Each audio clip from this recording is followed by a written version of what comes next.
And in the case of contested divorces, we see delays, right? Let's take the case of the recent Atul Subhash case in Bangalore. A Bangalore-based techie who committed suicide because of prolonged cases, lot of harassment, multiple cases filed against him.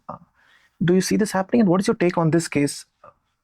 So, with respect to it, it's devastating news, and it's heartbreaking to see that someone in the system felt so pressured, and to take such an extreme step.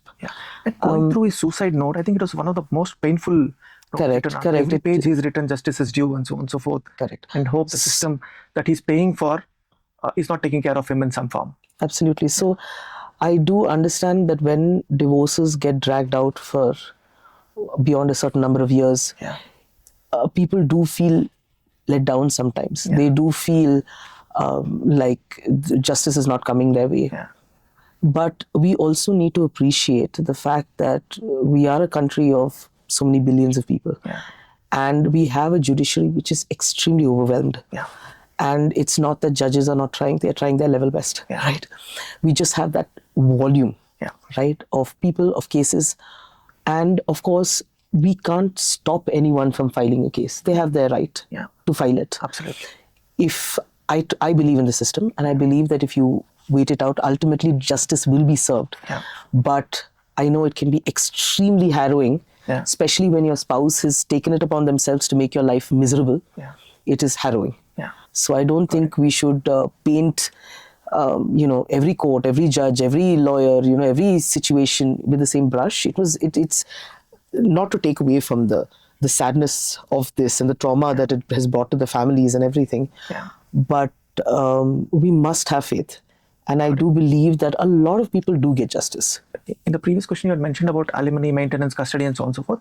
How is alimony and maintenance broadly calculated? Recently, there was a Supreme Court directive on what are the factors to be considered while arriving at alimony and maintenance. Yes. So when it comes to alimony, of course, permanent alimony, that's awarded at the end of the trial. So for that, courts will definitely look at how much income each party has. What are the assets of each party? What is their social standing?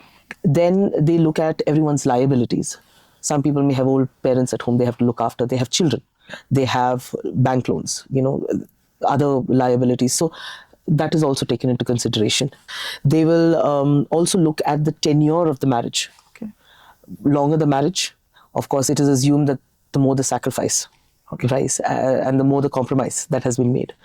They will also look at whether and how much a wife or the spouse at home has sacrificed for the other person's growth.